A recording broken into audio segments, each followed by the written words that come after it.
एक गांव में कमल नाम का एक लड़का रहता था और वह काम करने के लिए शहर में जाता और अक्सर शाम होते ही घर आ जाता था। एक दिन जब कमल को रात हो गई और जब वह शहर से काम करके अपने घर की ओर आ रहा था तो रास्ते में कमल का बाइक खराब हो गया। उसका बाइक अचानक बंद हो गया। उस समय उस रास्ते पर किसी का आना जाना भी नहीं था। कमल को कुछ समझ में नहीं आ रहा था कि वो क्या करे, क्योंकि रास्ता बहुत सुनसान और डरावना भी था। कमल ने बाइक चालू करने की बहुत कोशिश की, लेकिन फिर भी बाइक चालू नहीं हुई। अब कमल बाइक को पकड़े हुए पैदल ही आगे बढ़ गया। तभी उसको रास्ते पर कुछ अजीब सी आवाज सुनाई दी। वह बहुत डर गया और कुछ देर बाद फिर अजीब सी आवाज सुनाई दी। अब कमल ने बाइक छोड़कर पैदल ही भागते हुए निकलने का फैसला किया और उसने दौड़ लगाना शुरू कर दिया। लेकिन कुछ दूर दौड़ने के बाद वह गिर गया। तभी उसके सामने एक हाथ आया जो उसे उठाना चाह रहा था। कमल को सिर्फ हाथ ही नजर आया, लेकिन वह हाथ किसका था उसको पता नहीं चला रहा था। वह बहुत डर गया, लेकिन वह हिम्मत करके खुद उठ गया। कमल ने पूछा, डैश तुम कौन हो? तभी उसे एक आवाज सुनाई दी जो कह रही थी, मैं एक भटकती आत्मा हूँ और मैं यही रहती हूँ। यह सुनकर कमल का दिल तेजी से धड़कने लगा। कमल बोला, डैश मुझसे तुम क्या चाहती हो? आत्मा ने कहा, डैश बहुत दिनों से कोई नौजवान नहीं मिला। तुम पहले नौजवान हो जिसे मैंने देखा है। तुम पर मेरा दिल आ गया है, इसलिए तुम्हारे पास आई हूँ। कमल ने कहा, डैश मैं अपने गांव जाना चाहता हूँ, मुझे जाने दो, मुझे छोड़ दो। आत्मा ने कहा, डैश बस कुछ समय रुक जाओ, फिर चले जाना। कमल पूरी तरह से हफ रहा था, उसकी आवाज भी नहीं निकल पा रही थी।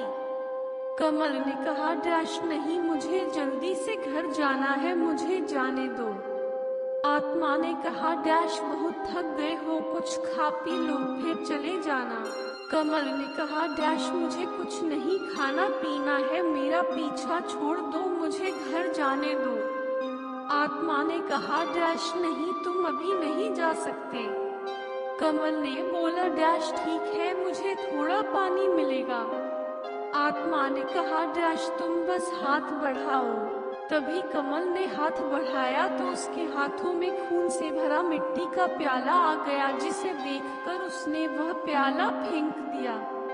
कमल बोला, डैश मुझे पानी चाहिए, खून नहीं।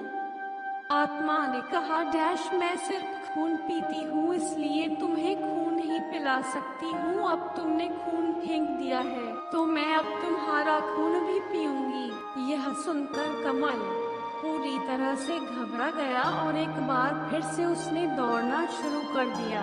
लेकिन आश्चर्य की बात तो यह थी कि इतना दौड़ने के बाद भी वहीं था जहां से उसने दौड़ना शुरू किया था। उसकी समझ में नहीं आ रहा था कि अब वह क्या करे।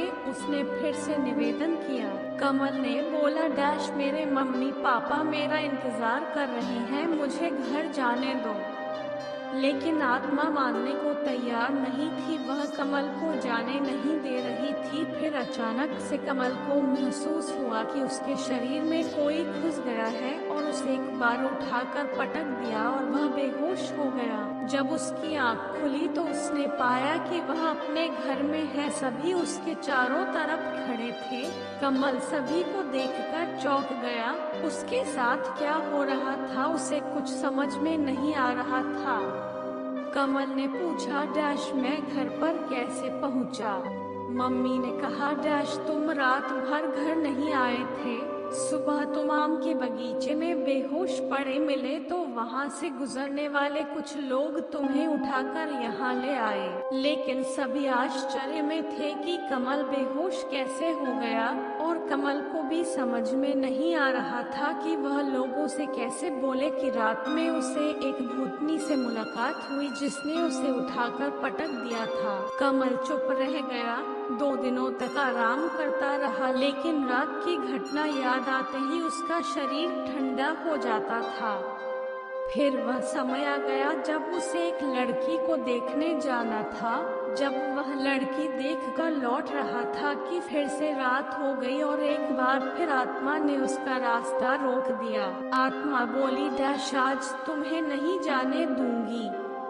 कमल ने कहा, डैश मेरी शादी एक लड़की से तय हो गई है, मुझे जाने दो। आत्मा ने कहा, डैश मेरी भी शादी नहीं हुई है, मैं भी शादी करना चाहती हूँ, मैं सिर्फ तुमसे ही शादी करूँगी, मुझे तुम बहुत अच्छे लगते हो, मेरी शादी सिर्फ तुमसे ही होगी। कमल ने कहा, डैश तुम एक आत्मा हो और मैं एक इंसान हूँ, भला इंसान की शादी एक आत्मा के साथ कैसे हो सकती है।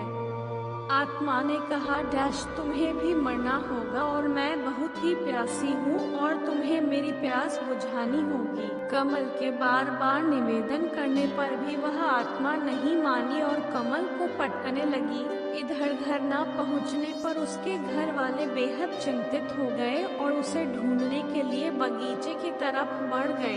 तभी कमल को नीचे गिरा देखकर सभी लोग घबरा गए कि तभी सभी लोगों ने कमल को होश में लाया और कमल ने अपनी सारी बात बताई, जिसे सुनकर सभी लोग आश्चर्यचकित हो गए। गांव के सभी लोग आत्मा को देखना चाहते थे मगर कोई कहीं भी दिखाई नहीं दे रही थी। तभी गांव में ही रहने वाले एक आदमी ने जोश में आकर बोल दिया कि आत्मा जैसा कुछ नहीं होता और यह सब मन का वहम होता है। उस आदमी ने यह बोला ही था कि आत्मा ने उस आदमी को उठाकर पटक दिया। अब तो वह आदमी बहुत डर गया और सभी लालटेन लेकर घर की तरफ चल दिए। रातों रात सभी को पता चल गया कि आम के बगीचे में एक आत्मा रहती है। तभी सभी लोगों ने भूतनी को भगाने के लिए पूजा पाठ शुरू कर दिया। फिर अंत में कमल को यह विश्वास दिला दिया कि आत्मा यहाँ से चली गई है, लेकिन कमल को विश्वास नहीं हुआ और वह वापस दिल्ली लौट आया। उस दिन के बाद वह आत्मा कमल को कभी भी दिखाई नहीं दी।